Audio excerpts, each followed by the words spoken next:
Gentlemen and ladies, glad to have you join us on yet another edition of your favorite podcast, Inside Life with the Magnificent. Today, we have a very special guest in our studio this beautiful moment, a leader, a father, and of course, a mentor that we have very much in the studio. I'm talking about Engr Tabara Samuel Kato. He's very much in the studio, and today we shall be looking at Southern Kaduna.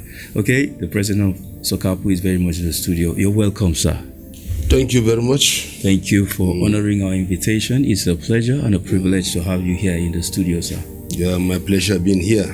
But just before we get into it proper, we would need to get to know a bit from your background. Can you let us know from your background, sir?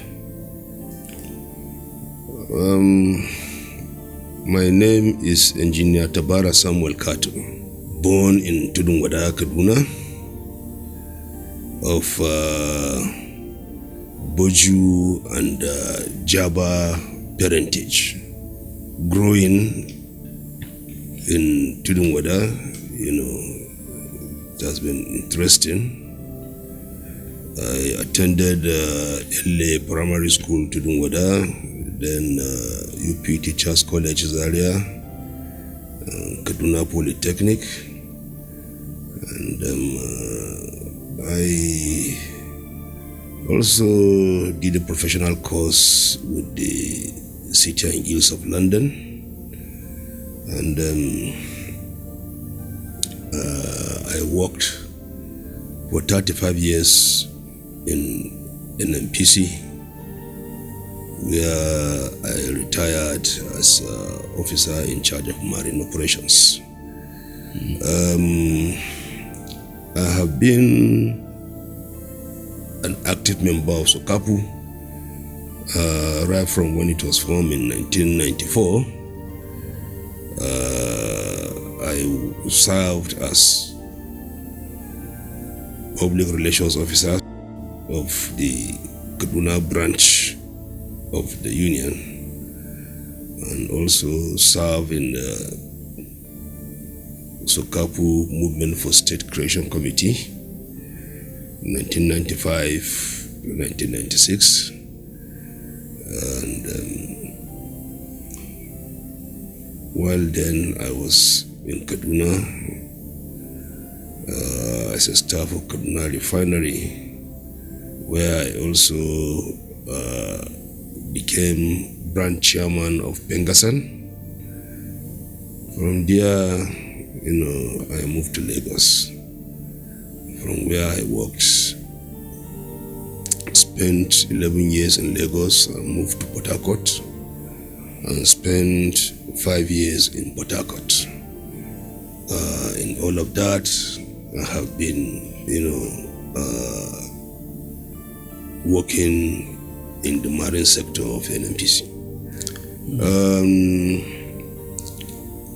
Even while I was away from Kaduna, I never lost touch with SOKAPUA.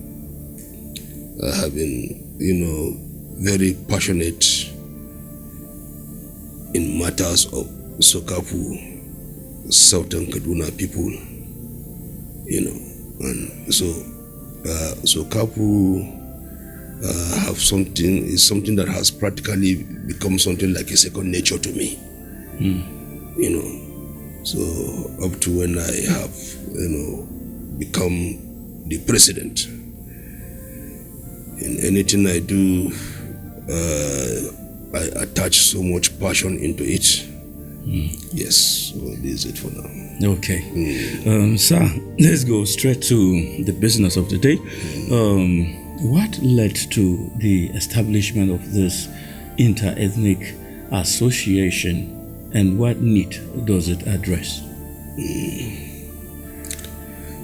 Yes. You remember that we had colonial rule in this country, and in the north we had this British indirect rule, and communities in southern Kaduna went through all manner of challenges from this indirect rule, and we are inspired to come together as people with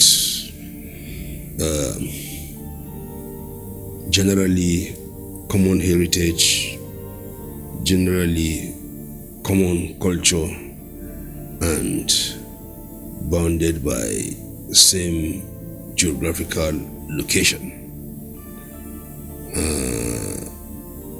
The need to have a common front in voicing out their challenges to authorities became necessary. And so they formed, first of all, what was known as NESIT. NESIT is a conglomerate of all tribes in Southern Kaduna. Then as time went by,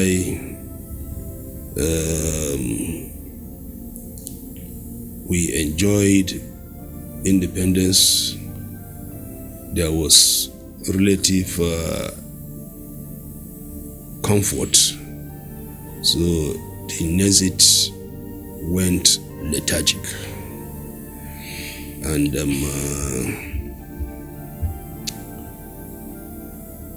in the late 80s, 90s, the challenges began to rear its head once more. We started having the things like sectarian crisis and the challenges that went with them. And so leaders of thought, traditional rulers, and other strata of the society came together and decided to reawaken the NESIT, but this time around they changed the name to Southern Kaduna People's Union, which had operated since inception without corporate registration until when I came on board December 2023, and by October 2024 my leadership successfully registered SOKAPU, but this time around the name has to change to an association to comply with the new corporate policy on registration of tribal or cultural organizations. Okay. They no longer register union, but association. Okay. So we have to change from Southern Kaduna People's Union to Southern Kaduna People's United Associations. Association. Now, with this compound word United Associations, we have succeeded in retaining our acronym, SOKAPU. Okay. Though some people, out of mischief, try to say it is SOKAPU and SOKAPU, but we have gone very far to clarify it that with the introduction of the compound word United Associations, so the A is out in the acronym. Okay. Yeah, so it is SOKAPU. It is still SOKAPU. It is still SOKAPU. Okay. Yes, by all ramification. Okay. Yes. Sir, what is the core mission of this association? Yeah. like it is with every human endeavor, self-preservation comes first. It is to, as a group, be able to advance and protect the interests of the people, by every lawful means.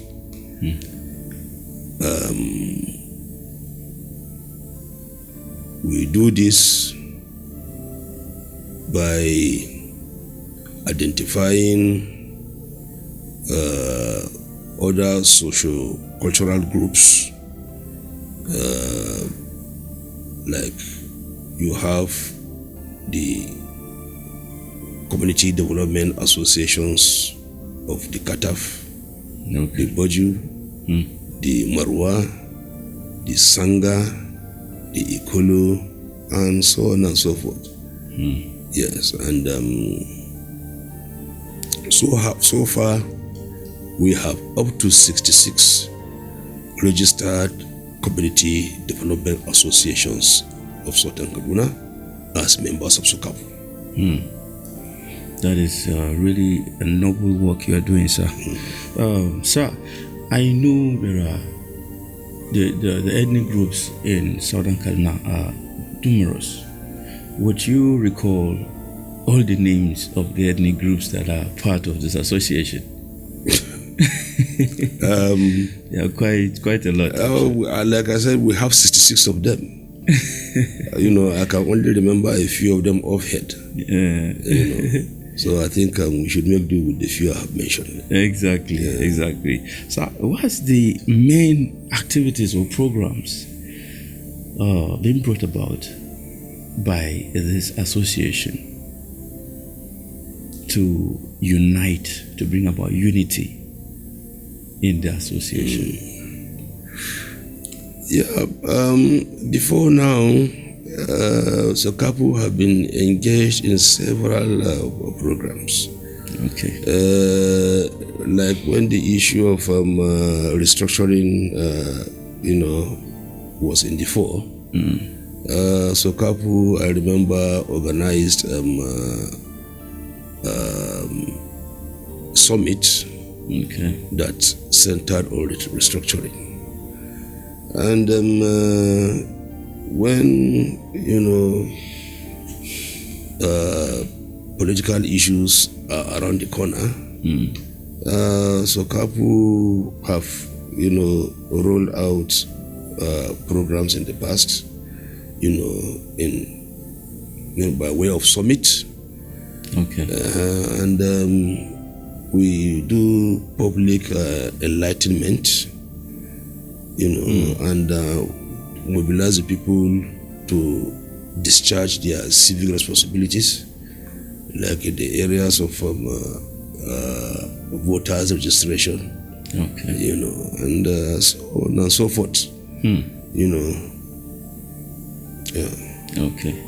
And sir, what would you consider your biggest achievement since you came on board? Before I came on board, there have been quite a number of crises that bedeviled the association. On the one hand, we have youth wing factionalization, we had to contend with. And we have issues of dual unionism. The youth wing. No, of the association entirely. We have a situation where people are executive members of the association, and at the same time they involve themselves in other union activities that run parallel to SOKAPU. And this in itself, is with inherent conflict of interest, And this is why the Constitution of SOKAPU makes it clear under the Code of Conduct that an executive member of the union must not be engaged in some other unions where you have conflict of interest. So now this has given us quite some problems. In fact, it led to us applying disciplinary measures on 9 members of our ESCO. We found wanting. Okay. And they were disciplined, they were removed from the executive positions, and they were replaced. Okay. And ever since that was done, we have peace. Then on the side of the youth, it was so bad that they engage in litigations here and there, and in most of these litigations they have me at the center. This group believes that I am favorable to the other group. The other group believe that I'm not favorable to this other group. So there I am at the center. So what a dilemma. My task is to ensure that I conduct the affairs of the association as dictated by the Constitution. That's the only thing that can vindicate me in being fair. Okay. And with that, we succeeded in conducting fresh elections for the youth, which is very much in place now, and the youth are working in harmony, and so we have complete peace in the union. So this is one major achievement. Now, on the area of non-registration status of the association, experience showed me that all previous efforts that failed in registering the union was in fact sabotaged by same people in the union, and this is one of the ills. Yes, this is one of the ills of dual unionism. Some people just make sure that SOKAPU is not registered, and you will be surprised to find that the people perpetrating this are even members within the ESCO. What do they gain? What do you think they had to do? They have their own association parallel to SOKAPU that they want to supersede SOKAPU. In fact, at the end of the day, they even want SOKAPU supplanted. Unfortunately. Very unfortunately. Wow. It is not as if this other association, they are running it in the interest of the country. No, it is a business venture to them. Okay. You use the certain Kaduna people. Okay. Get public sympathy. Get financial donations, and they sit down and share. So as far as they are concerned, the Southern Kaduna people is a trading commodity. That's quite unfortunate. So I have to battle that. And would you say you have been able to curtail the situation? Yes. Okay. I have curtailed it because I confronted it head on. And I have brought it to a standstill. Yes. That brought me to my next question. Administering a group of people as diverse as the people of Southern Kaduna, what are the major challenges that you encounter?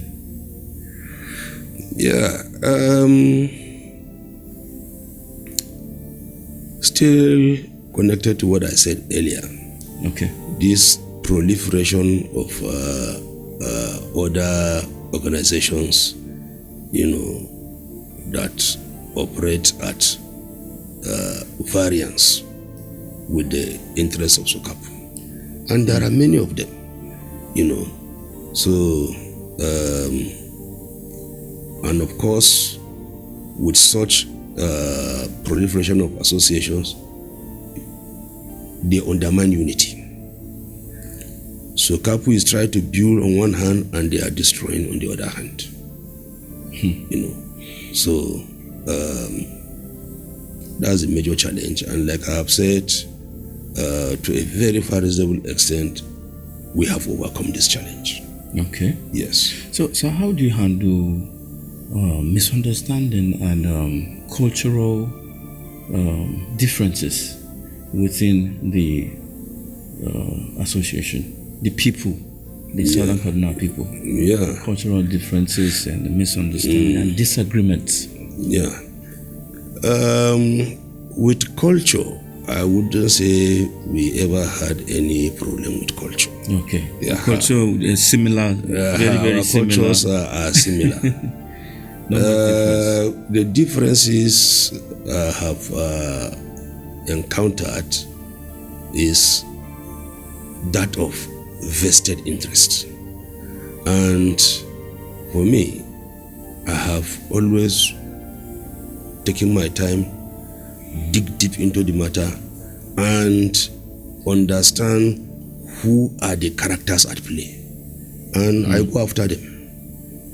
I go after them as a group. I go after them as individuals. And like I told you, yanzu karta sankar. So we are reasonably at peace now. Okay. You know. That's leadership. Yes, we are at peace. That's leadership. Wow. So what has, would you say the association has impacted?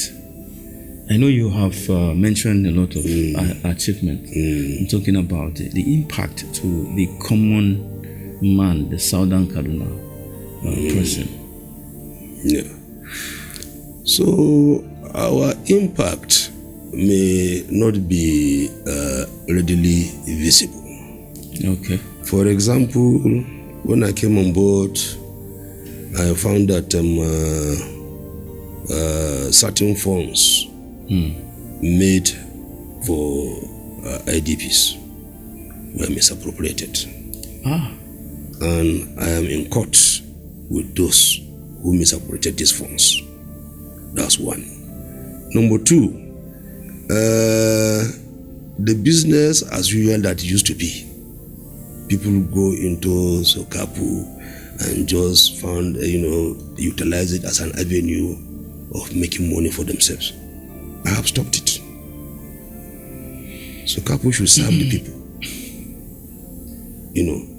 So there is very much sanity in how SOKAPU is run now than what it used to be before I came on board. Okay. So, and this is, this achievement that may not the members, ordinary members on the street may not immediately feel the impact, but it is there. Okay. Okay. Also, let's moving on. What's one misconception about inter-ethnic cooperation that you would want to clear? I have heard people a number of times say that SOKAPU is discriminatory on the basis of religion, and I have, by demonstration, disabused the minds of people. As members of my board of the trustee, I have Muslims there.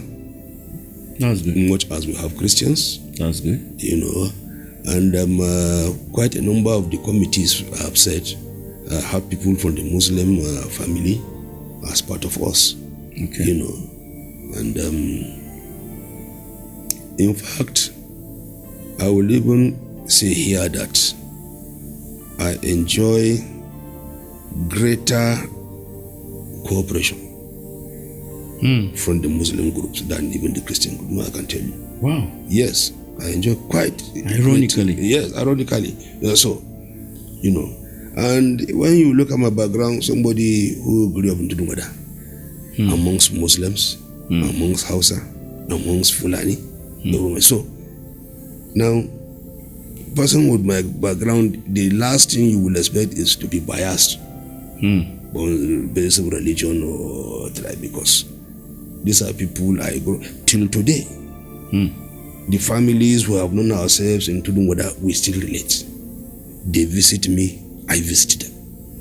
That's how we should be. So that is it. That's how we should be. In fact, my friends, contemporaries in Tudungwada, when they heard I became SOKAPUA President, they celebrated. Yes, they came to my house and offered prayers for me. That's good. So you see, that's the kind of a relationship, Okay. So how can our audience, say one who is from Southern Kaduna, who wants to get involved, and of course with the work, get involved with the work of the association, what windows do we have? Yes. First of all, you must belong to one of the tribal communities in Southern Kaduna. Okay. Okay. So from your tribe, you register with us as a member. Finish. And if you want to contribute, there are a lot of committees. If, for example, you are not, included as a member of the existing committee, you just let me know you are interested and tell me the area you are interested, and I attach you to a committee. Okay. Yeah. Does every Southern Kaduna person qualifies to vote during SOKAPUA elections? Or the election is by delegates. Okay, delegates. Yeah. Okay. So delegates. all registered community development associations send 5 delegates for the election. Okay. Who is qualified to be voted for as a Southern Kaduna SOKAPUA? Yes. The conditions for eligibility to contest are there in section 14 of the Constitution. Okay. So it's laid out, and all those who want to contest will simply buy a form, and their community association and secretary will endorse their nomination form. Okay. And the electoral committee will check their data and ensure that the candidate does not have criminal records and stuff like that. Their records must be clear. Yes. Okay. Wow, it's been a great time discussing with you, and I learned quite a lot myself. I'm sure our viewers have also learned a lot from what you have shared. But just before we finally wrap it up, I think I have more like 2 or 3 more questions. First, what should we be expecting concerning the struggle for Gurara State? What should the average Southern Kaduna person be hoping for? We expect, government decision on this. Okay. We are required to submit a memorandum. We did.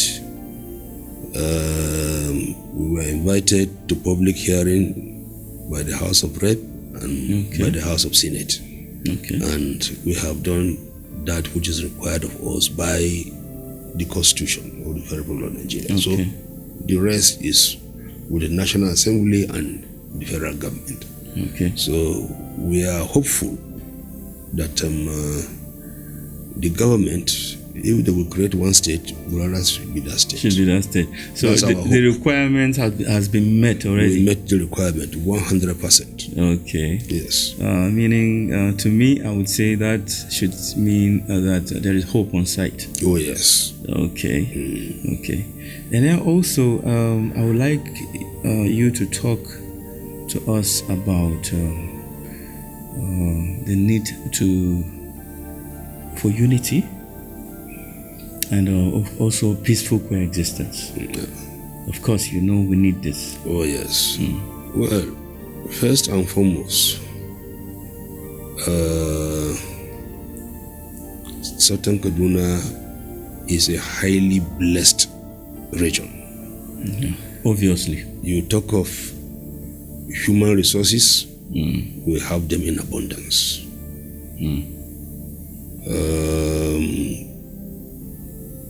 Today, we can boast of approximately 200 professors. 200? Of all field of lines. Wow. In Southern Kaduna. This is so quite commendable. Don't even talk of doctors who are on their way to becoming professors. Wow. Now, we have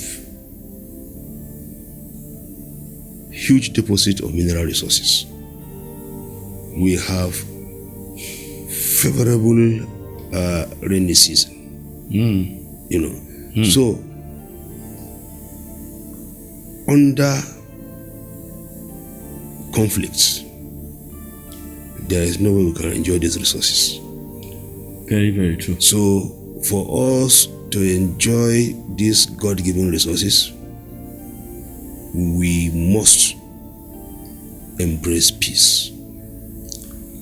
And to embrace peace, we must extend hands of fellowship to one another, embrace one another, and learn to ignore and forgive the shortcomings of one another, knowing that nobody is perfect. Very true. But we have one goal before all of us, the goal of unity and enjoying the blessing of the land. Yes. This is well said. This is well said. And then my final question now, before we finally call it a day. Talk to the Southern Kaduna youth. Of course, the future of any people is its youth. Talk to the Southern Kaduna youth on what you think would help project the Southern Kaduna in good light and also ensure that it has a bright future. To the Southern Kaduna youth, I will say you are doing well. But that is not to say that there is no room for improvement. I was personally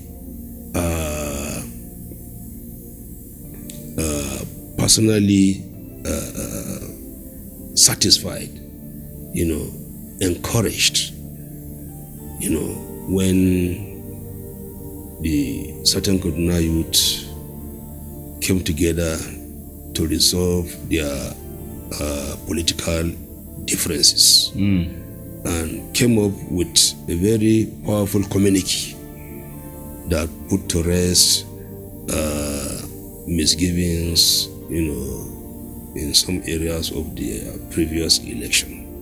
So that shows maturity, that shows focus, that shows understanding, that shows commitment to making progress as a collective group.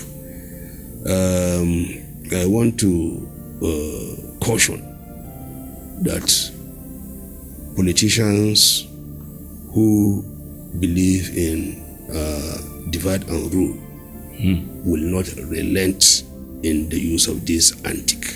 And the youths have become a veritable tool in the hands of the politician. Most of the politicians you see today have outlived their term of life. I mean, today, those in the elderly group may not live more than 5, 10 years, 20 years to come. But among the youth, you have those that may live additional 50, 60 years. Yes. So do not allow people with short time to live destroy your future. Guide this your future jealously. Avoid being used as a talk, political talk. Avoid being used to commit vices that are inimical to the laws of the land. It is you that will go to prison. It is you that will die in conflict. So shun every attempt by people in politics to engage you into criminal activities. Guard your future, hold it jealously, and ensure that you enjoy a bright, peaceful, and prosperous future. That is my advice to the youth. Beautiful. I would say we had a fruitful session with you here, and at this point we would like to say thank you very much for coming, and thank you for sharing with us from your wealth of experience, and we look forward to having you some other time if you would permit us. You're welcome once again, sir. Thank you very much. Thank you, I'm always available. Thank you, sir. And will oblige you any day. Thank you very much. Yes. To everyone out there, thank you for staying tuned. I remain yours, Shane. And for now, it's bye-bye.